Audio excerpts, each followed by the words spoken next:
At her wedding, my daughter treated me like a servant. Her new family mocked my clothes and laughed. I stayed silent through the humiliation until I took the mic and made one announcement. Their smiles vanished instantly. Picture this. I just poured $500,000 into my daughter's dream wedding, a day I thought would be filled with joy. Instead, I sat at a forgotten table, watching my own flesh and blood embrace a complete stranger, look directly into my eyes, and tell 350 guests I was dead. Can you even imagine that kind of betrayal? What happened next wasn't just a scene. It was a full-blown reckoning, and it shocked everyone, especially the Greenwich elite who thought they knew exactly who I was. My name is Jim Hayes, and that was Victoria's wedding. Every single flower arrangement, every shimmering piece of crystal, every vendor there was funded by my bank account, the very same dead father who was sitting alone at table 18, near the clatter of the kitchen. But here's the thing Victoria didn't know when she casually erased me from her story. Every single contract had my signature. Every payment, right down to the last dime, came from my company. And I was holding the final check for $340,000, the one that would keep her perfect, elaborate reception from collapsing. 26 years of raising her, 6 months of meticulous planning for her dream wedding, all leading up to one moment of complete, gut-wrenching betrayal that changed everything. And what happened next? Well, it definitely wasn't what those Greenwich socialites expected from a simple plumber in a borrowed tuxedo. Before I tell you how the story unfolds, I have to ask, have you ever felt utterly invisible in a room full of people celebrating something you personally made possible? Because that night, my daughter learned that some bills come due in ways you absolutely never see coming. It was Saturday, June 15th, 2024, around 4:30 in the afternoon. I rolled my 2019 Ford F-150 into the valet line at the Ashford Estate in Greenwich, Connecticut, right behind a parade of Bentleys and Mercedes. The valet kid, probably not even 20, looked at my truck like I'd brought a dead fish to a fancy dinner. But he took my keys anyway. Professional courtesy, I guess.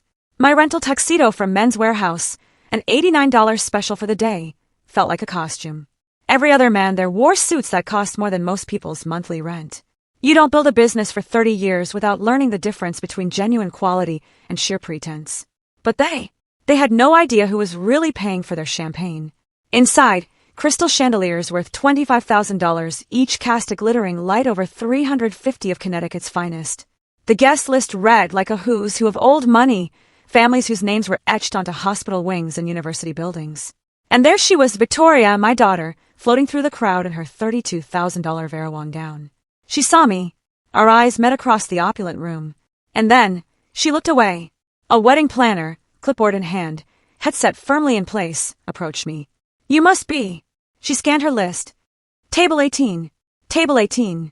By the kitchen door, where the catering staff hurried back and forth, where the sound system had a faint buzz, where families usually seat the relatives they have to invite but don't really want to explain. That's me, I said, a bitter taste in my mouth. Victoria, meanwhile, was at table 1, center of the room, spotlight position, with her new family, the Whitmores. Her husband-to-be, Preston Whitmore III, was the son of Preston Whitmore Sr., a man who owned half the commercial real estate in Fairfield County. These people had money that was old when my grandfather was still farming in Ohio. I took my seat and watched my daughter work the room. She moved differently now, practiced, like she'd been born to this world of polished smiles and calculated connections. When guests asked about her family, she'd point toward table 1 and beam. My father's right over there, she'd say, gesturing toward a distinguished man in his 60s with silver hair and a custom tuxedo. Richard Morrison. I'd never seen him before in my life.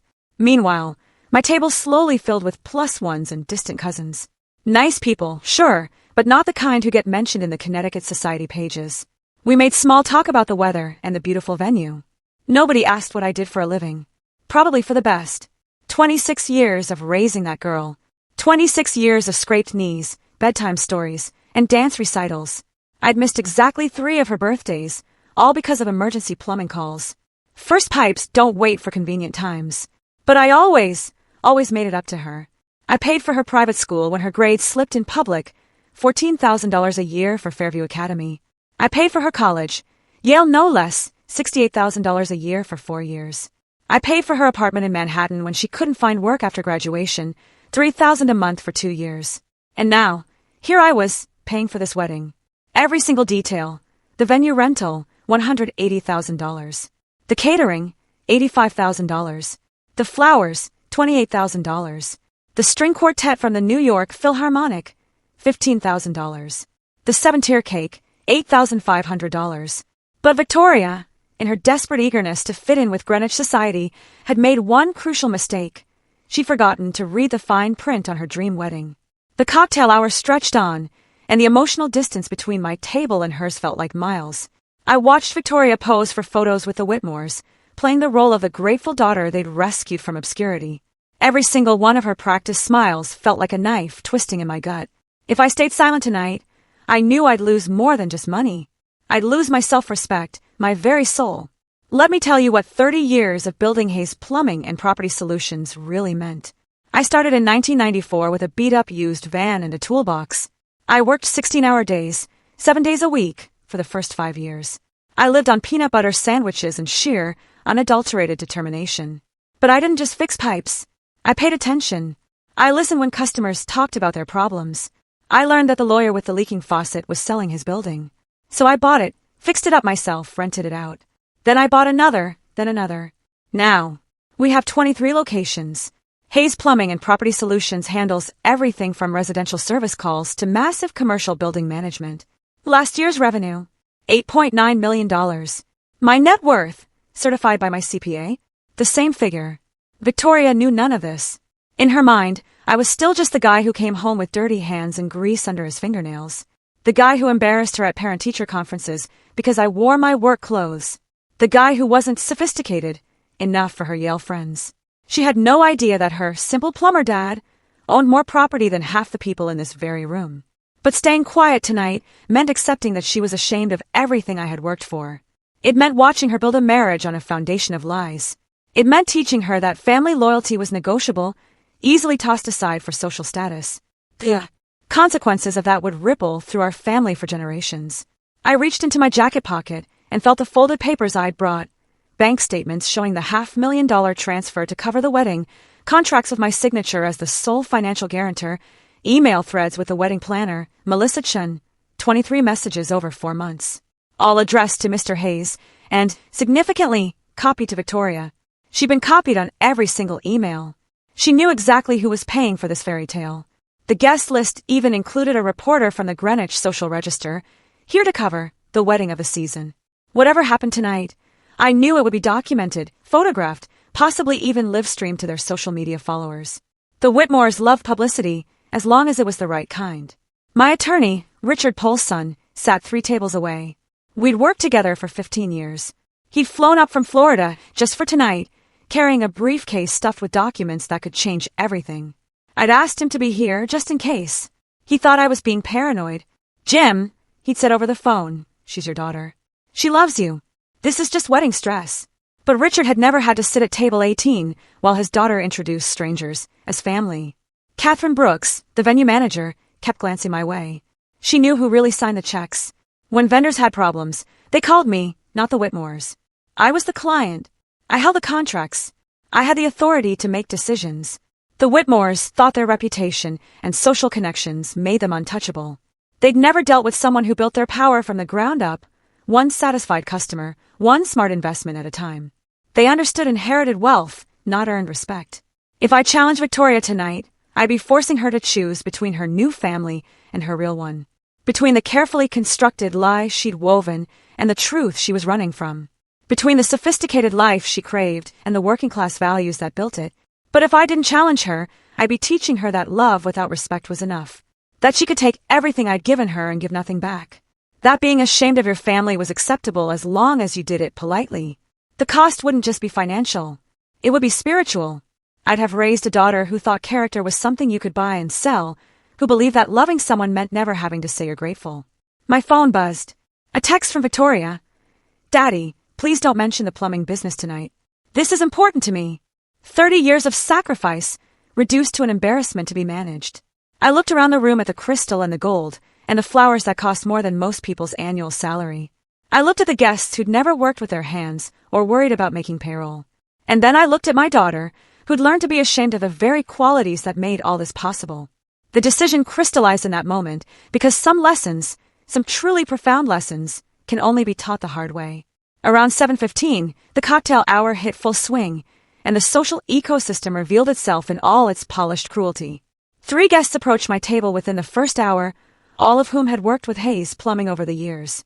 Margaret Henderson, whose flooded basement I'd personally fixed last winter. Dr. James Walsh, whose medical building we'd renovated in 2019. Sarah Chen, whose restaurant's plumbing emergency I'd handled on Christmas Eve 2022. Jim Hayes. Margaret's face lit up. I didn't expect to see you here. Father of the bride, I said simply. Her expression shifted. Confusion, then dawning understanding, then something approaching genuine sympathy. Oh my. Victoria never mentioned. She keeps her private life private, I said, my voice carefully neutral. But Margaret's voice had carried. Nearby conversations paused. Eyes turned our way. The whispers started immediately. That's the plumber. Victoria's father. I thought he was... Oh, didn't she say her father passed away? Within minutes, the story spread through the crowd like spilled wine through white linen. I watched faces change as the news traveled. Surprise, awkwardness. A few looked genuinely sorry for me.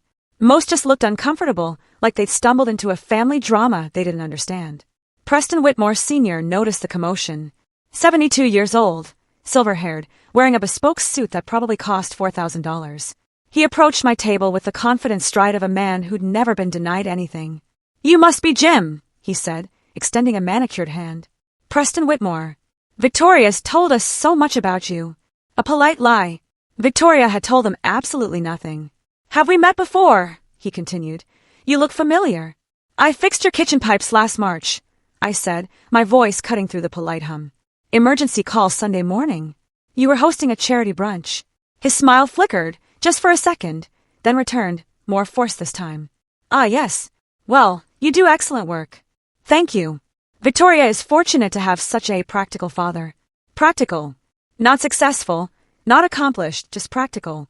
Like a tool you keep in the garage. He patted my shoulder, a gesture that managed to be both condescending and dismissive.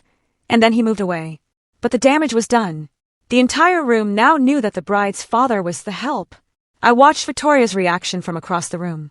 She'd seen the conversation, heard the whispers. Her face flushed red, then went pale. She said something sharp to Preston 3, who immediately looked in my direction. Not friendly. Curiosity, assessment, like he was calculating whether I posed a threat to his perfect evening. The string quartet played Pachelbel's canon. Servers circulated with champagne that cost more per bottle than most people spend on groceries in a month. The white orchids, flown in from Hawaii, filled the air with expensive perfume. But the mood had shifted. What started as elegant anticipation now carried an undercurrent of tension. Guests kept glancing between my corner table and Victoria's center stage position. The math didn't add up, and everyone knew it. Catherine Brooks, the venue manager, appeared at my elbow. Mr. Hayes, is everything all right? Professional concern. She'd been dealing with me for months during the planning process. She knew whose signature appeared on the contracts. Everything's perfect, Catherine. If you need anything at all, please let me know immediately. She emphasized immediately in a way that suggested she absolutely understood the delicate dynamics at play. Catherine had worked events for Greenwich Society long enough to recognize when social hierarchies were about to collapse. Preston 3 made his way over to me. 28 years old, Harvard MBA, trust fund baby, a man who'd never earned a callus in his life. His handshake was weak, the grip of someone who'd never held anything heavier than a golf club. Sir, he said, with that practiced, insincere sincerity, I want to thank you for raising such an incredible woman. She is incredible, I agreed. Victoria mentioned that you've had some challenges over the years. Challenges, like working for a living, was a character flaw in his world. We all have challenges, I said, my voice even. And of course, but I want you to know that she'll never have to worry about money again. The Whitmore family takes care of our own. Our own. Like Victoria had been adopted out of poverty instead of choosing to abandon her family. That's generous of you, I said. Family is everything to us. Blood or otherwise. Blood or otherwise. The insult was subtle, but unmistakable. Victoria might carry their name now, but she'd never really be one of them. She'd always be the girl they rescued from working-class obscurity. Preston 3 smiled, the kind of smile sharks probably wear before feeding, and returned to his table. But I noticed something he'd missed in his eagerness to establish dominance. The attorney I'd hired was already walking toward the stage. Victoria caught my eye across the room. For just a moment, our gazes locked. I saw fear there. Not the usual social anxiety that plagued her in high-pressure situations. Real fear, the kind that comes when you realize your carefully constructed world might be about to crumble. She built this new life on lies and borrowed sophistication. She traded her family's love for social acceptance. She'd chosen status over substance, but she'd forgotten the most important rule of any transaction. Always know who holds the real power. And tonight, she was about to learn that power isn't inherited, it's earned. My phone buzzed again. This time it wasn't Victoria. Final payment confirmation required by 9 p.m. Catherine Brooks, venue manager. I glanced at my watch. 7:45, the ceremony would start in 15 minutes. Victoria's perfect timeline, executed with military precision. But timelines can change quickly when you're the one holding the checkbook. Richard Pohl's son caught my eye from across the room and tapped his briefcase. Inside that worn leather case sat documents that could unravel this entire evening in minutes. Contracts, bank statements, emails, the paper trail that proved exactly who was making this fairy tale possible. Richard had initially questioned my decision to bring legal documentation to my daughter's wedding. It seems excessive, Jim. It's insurance, I told him. Now, I was beginning to think I might need that insurance after all. Catherine Brooks approached my table again. This time she wasn't alone. 2 of her assistant managers flanked her, young professionals in dark suits with earpieces and clipboards. Mr. Hayes, Catherine said quietly, could we speak privately for a moment? We stepped to the side of the room, away from the swirling crowd. Sir, we've had some inquiries about the final payment schedule. What kind of inquiries? The catering team needs confirmation on the outstanding balance. $340,000. The contract specified payment before service begins. I pulled out my phone and opened my banking app. The Hayes Property Solutions business account showed a balance that would make most people dizzy. But more importantly, it showed the pending transfer to Ashford Estate Catering. Scheduled for 9:15 p.m. Scheduled, not completed. Is there a problem with the payment? Catherine asked, her voice laced with a hint of worry. No problem at all, I said, my voice calm, as long as the service meets the standards we agreed upon. Catherine's expression shifted slightly. After 15 years in the hospitality business, she developed an instinct for when clients were about to become difficult. But she'd also learned to recognize real authority when she saw it. Of course, sir. Everything will be perfect. I'm counting on it. As she returned to her team, I noticed how they continued to watch me. Not with the casual attention they'd give a guest's father, but with the focused concern they'd give their actual client. Because they understood something the Whitmores hadn't figured out yet. In business, signatures matter more than surnames. My phone rang. Unknown number with a Connecticut area code. Mr. Hayes, this is David Chun from Fairfield County Social Register. We're covering the wedding tonight. I'm not interested in interviews. Actually, sir, I was calling about the catering situation. I understand there's been some confusion about the payment structure. Word traveled fast in small communities. Someone had talked. No confusion, I said. Everything's exactly as it should be. Will the reception proceed as scheduled? Interesting question. David Chin wasn't calling about social coverage. He was calling because someone had tipped him off that tonight's wedding of the season might not go according to plan. You'll have to wait and see, I said and hung up. Preston Whitmore Sr. was holding court near the bar, regaling guests with stories about his latest yacht purchase. $2 million for something he'd use 6 weekends a year. But he was careful to speak loudly enough that everyone could hear about his casual relationship with money. Old money loves an audience almost as much as it loves itself. But old money also makes assumptions. They assume that because they've always had wealth, they understand how wealth works. They assume that social connections are the same as business relationships. They assume that a working-class man in a borrowed tuxedo poses no real threat to their carefully ordered world. Tonight, they were about to learn the difference between having money and controlling it. The ceremony was about to begin. Victoria's moment of triumph, the culmination of months of planning and a lifetime of social climbing. But every perfect moment depends on someone keeping the lights on. And I was the one holding the switch. 8:45 p.m. dinner service was in full swing, and the mood had shifted from cocktail tension to celebration. The ceremony had been flawless. Victoria, radiant in her Vera Wang gown, Preston III, playing his part with practiced perfection. Even I had to admit, they looked good together. But the real test was about to begin. Preston Whitmore Sr. stood to give his toast. The room quieted as 350 guests turned their attention to the head table. Crystal glasses caught the light from those $25,000 chandeliers. The moment felt suspended, perfect, like a photograph from a society magazine. Friends, family, and honored guests, Preston Sr. began, his voice carrying the authority of old money and older privilege. Tonight we celebrate not just the union of two young people, but the joining of two families. Polite applause, knowing smiles. Everyone understood their role in this performance. Victoria, he continued, turning toward my daughter, you have brought such joy to our family. Your grace, your intelligence, your character. These are the qualities that make us proud to call you our daughter. Our daughter. The phrase hit me like a physical blow. But I especially want to thank the man who raised you to be the remarkable woman you are today. Preston Sr. raised his glass and looked directly at Richard Morrison, the distinguished stranger sitting at the head table. To Victoria's father, a man who embodies everything we admire about integrity and dignity. The room erupted in applause. 350 people rose to their feet, glasses raised toward a man who had never changed my daughter's diaper, never stayed up all night when she had a fever, never sacrificed a single thing for her happiness. Victoria beamed her smile radiant and grateful. She raised her own glass toward Morrison, mouthing, I love you, Daddy, for all to see. 26 years of fatherhood, erased with a single toast. But Preston Sr. wasn't finished. Victoria often tells us how fortunate she is to have been raised by such a principled man, how his guidance shaped her into someone who understands the importance of family loyalty and doing what's right. His voice carried across the room with perfect projection. In a world where so many young people lack proper role models, Victoria had the blessing of a father who taught her the difference between class and mere wealth.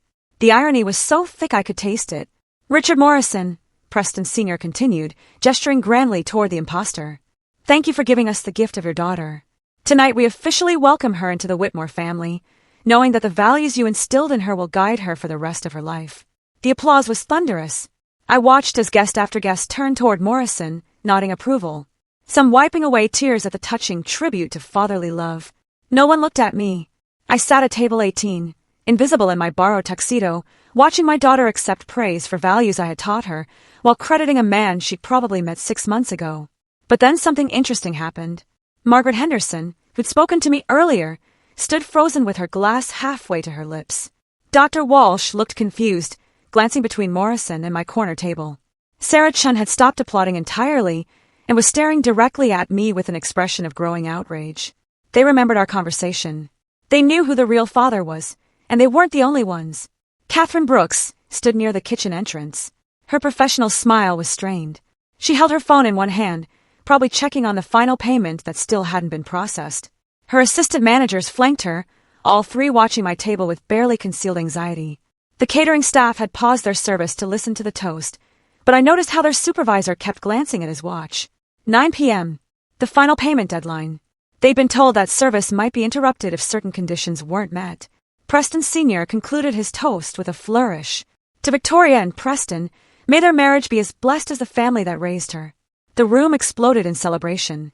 Guests surged toward Morrison to offer congratulations. Victoria hugged him tightly, tears streaming down her face. Whether from joy or relief, I couldn't tell. But I noticed something else. David Chun from the Fairfield County Social Register stood near the exit with a photographer, both watching the scene with the intense focus of journalists who sensed a bigger story developing. Chun's phone was already out, recording everything. Richard Pohl's son had positioned himself near the stage, briefcase in hand. When our eyes met across the room, he nodded once. Ready. My phone buzzed with a text from Catherine Brooks. Sir, we need to speak immediately. Payment issues. I stood up from table 18. The room was still celebrating, glasses raised, people laughing and congratulating each other on witnessing such a touching family moment. But a few guests noticed my movement. Margaret Henderson watched me with growing understanding. Dr. Walsh had gone pale, realizing what was about to happen. I walked slowly toward the stage where Preston Sr. still stood, basking in applause. Each step felt deliberate, final, the point of no return. Victoria saw me coming. Our eyes met across the crowded room, and in that instant, I saw her recognize something in my expression that she'd never seen before. Not disappointment, not hurt. Resolution. Preston III stepped protectively closer to his new wife. Preston Sr. continued accepting congratulations, oblivious to the shift in energy around him. But Catherine Brooks was already moving, her team spreading out around the room's perimeter. The catering staff had quietly stopped serving. David Chun raised his camera. Because sometimes, the truth has to be spoken loudly enough that everyone can hear it, even the people who don't want to listen. I reached the edge of the stage area. Preston Sr. finally noticed my approach, his celebration smile faltering slightly.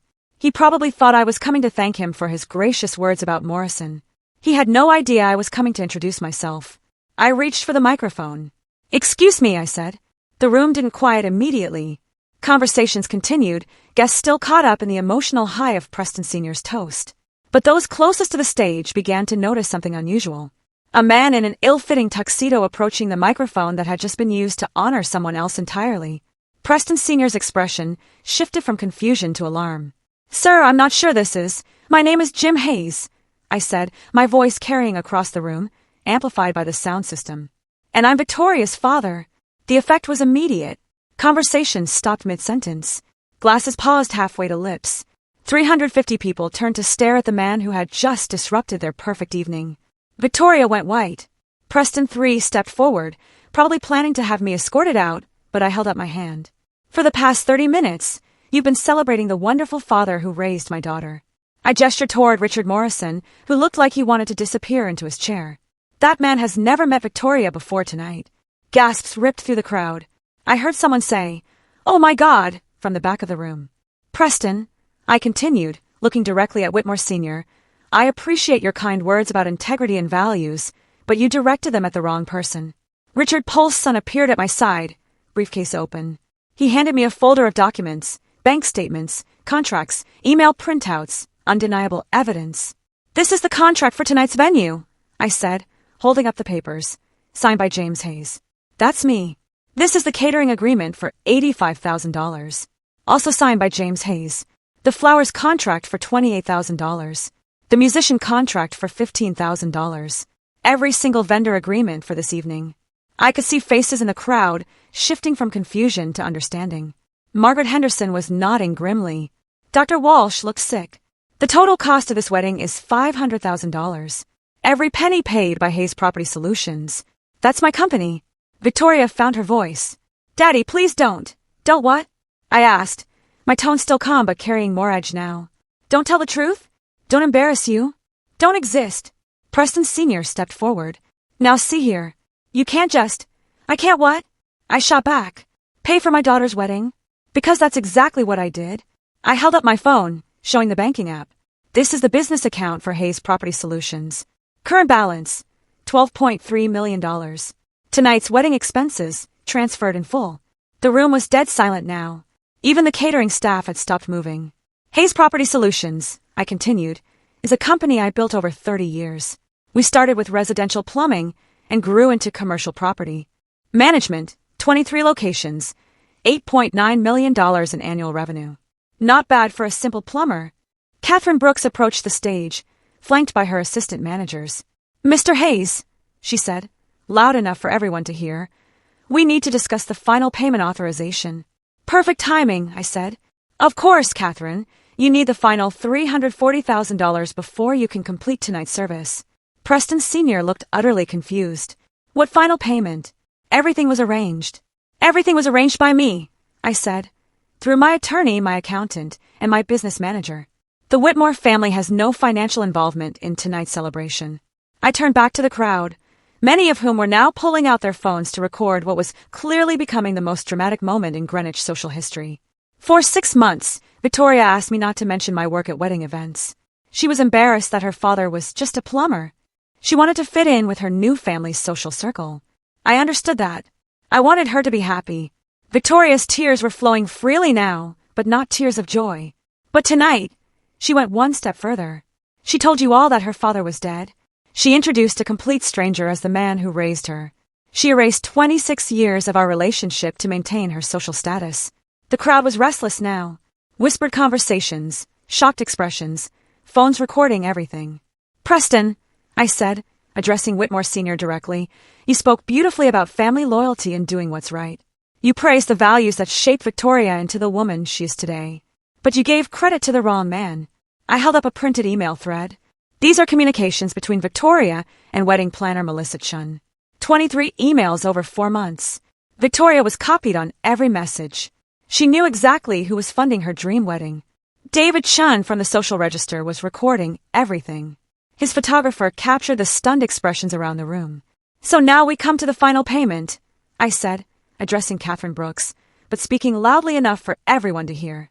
$340,000 to complete tonight's service." I reached into my jacket pocket and pulled out a folded check. The final payment Catherine needed.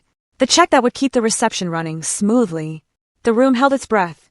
Catherine, as the client whose signature appears on every contract, I have a question.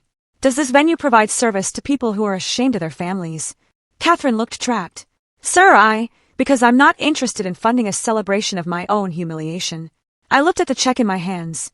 $340,000, made out to Ashford Estate Catering, signed and ready. Then I tore it in half. The sound of ripping paper carried across the silent room like a gunshot. The contracts are void, I announced. No final payment means no continued service. I believe that's standard hospitality industry practice. Victoria screamed. Not a cry of surprise, but a full-throated scream of panic and rage. You can't do this, she shouted. This is my wedding. Yes, I said calmly. It was. The silence lasted exactly 3 seconds. Then chaos erupted. Victoria launched herself toward the stage, her $32,000 gown trailing behind her like a silk accusation. Daddy, you can't. Please, there has to be another way. But there wasn't another way. That's what she'd never understood about business. When you make certain choices, you eliminate certain options. When you burn bridges, you can't walk back across them. Preston 3 grabbed my arm. You're insane. You can't destroy my wife's wedding over some petty grudge. It's not a grudge, I said, shaking off his grip. It's a lesson in consequences. Catherine Brooks was already on her radio, speaking rapid-fire instructions to her team. Attention all stations. Service suspension in effect immediately. Secure all payments. Contact vendor supervisors. The catering staff began clearing tables with professional efficiency. Servers collected wine glasses from startled guests. The string quartet stopped mid-piece, instruments lowering in confusion. Preston Sr.'s face had gone purple. This is outrageous. I'll have you arrested. I'll sue you for everything you're worth. On what grounds? Richard Pohl's son stepped forward, briefcase still open. My client fulfilled his contractual obligations. He paid $260,000 up front. The final payment was contingent on satisfactory service completion. The service was satisfactory. Was it? I asked. Because part of the service I paid for was treating my family with respect. That didn't happen. Dr. James Walsh approached the stage, his face grim. Jim, I owe you an apology. I should have said something earlier. No apology needed, James, I said. You're not responsible for my daughter's choices. But other guests were reacting differently. I could hear fragments of heated conversations. Despicable behavior. How could she do that to her own father? The Whitmores should have known. $500,000. David Chun from the Social Register was interviewing guests, his photographer capturing every moment of the collapse. This wouldn't just be local gossip. It would be documented, published, permanent. Victoria collapsed into a chair, her perfect wedding dress pooling around her like spilled champagne. 26 years, she sobbed. You're throwing away 26 years over one night.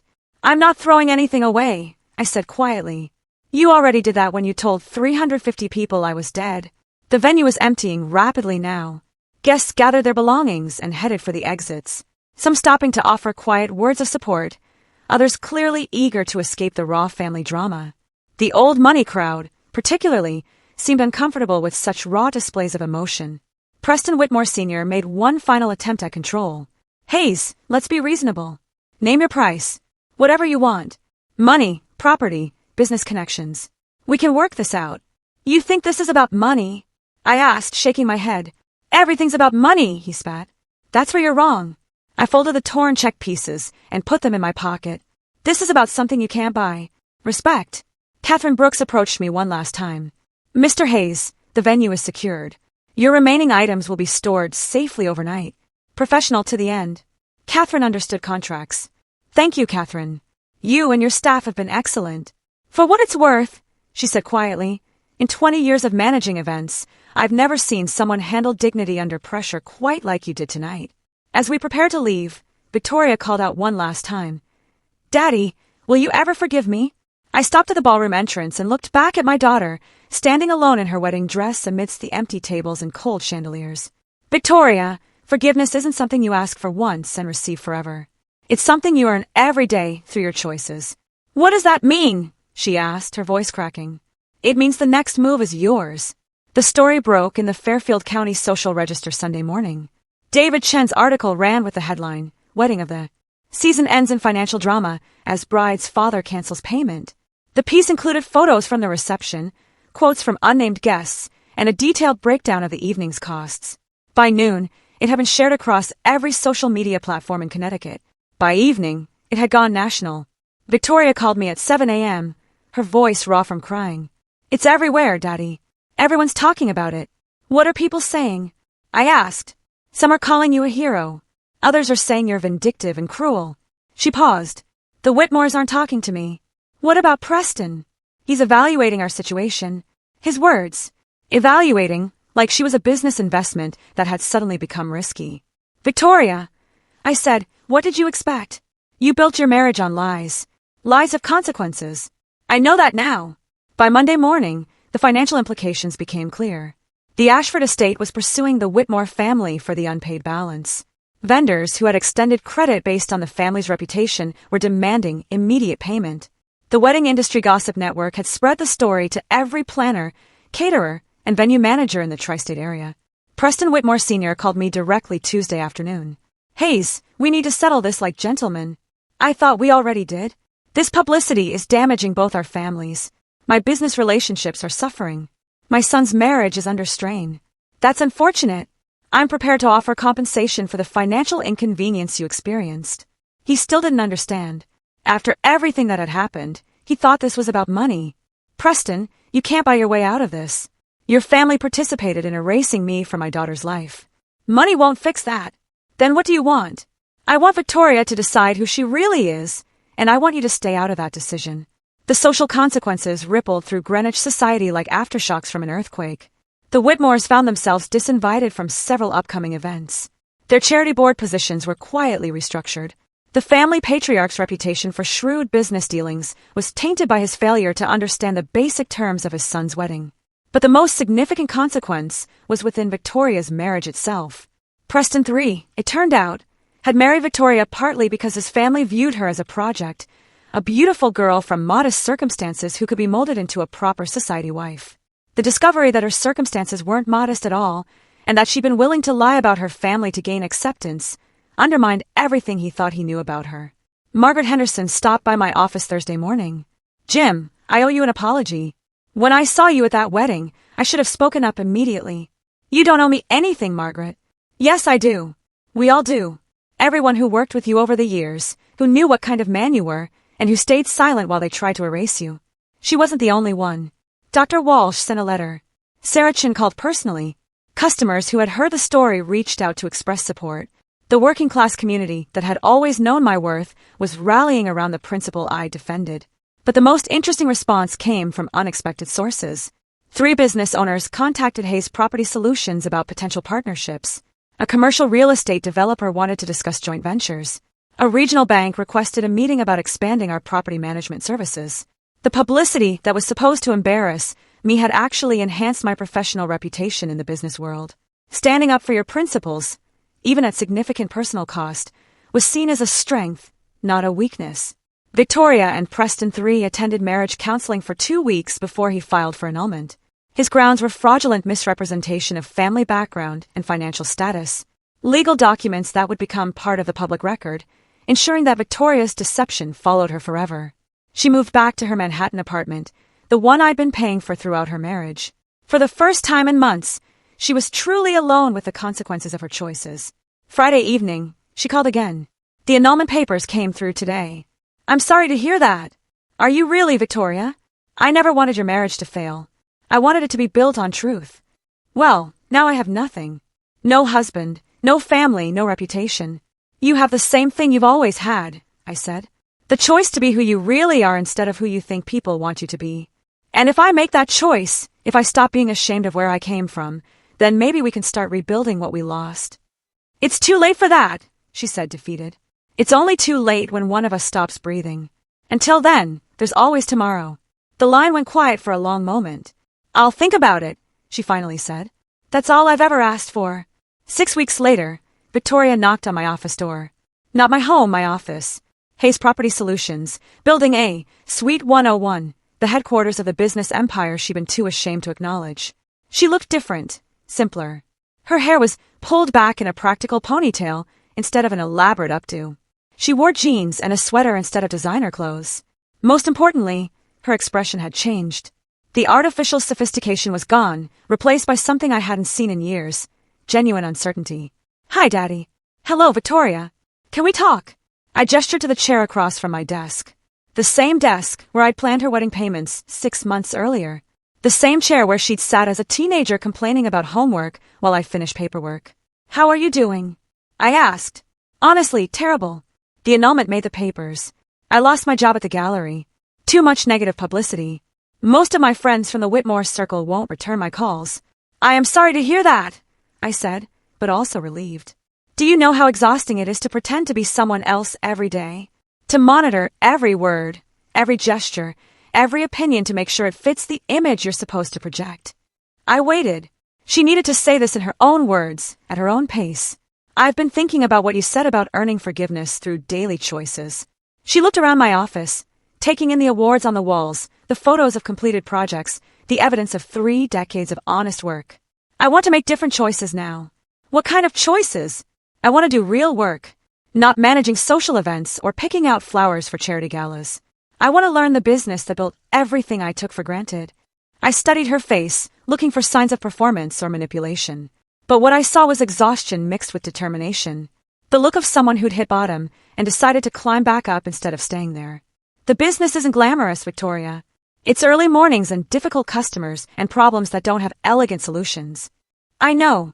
I've been reading about property management, about commercial leasing, about building maintenance.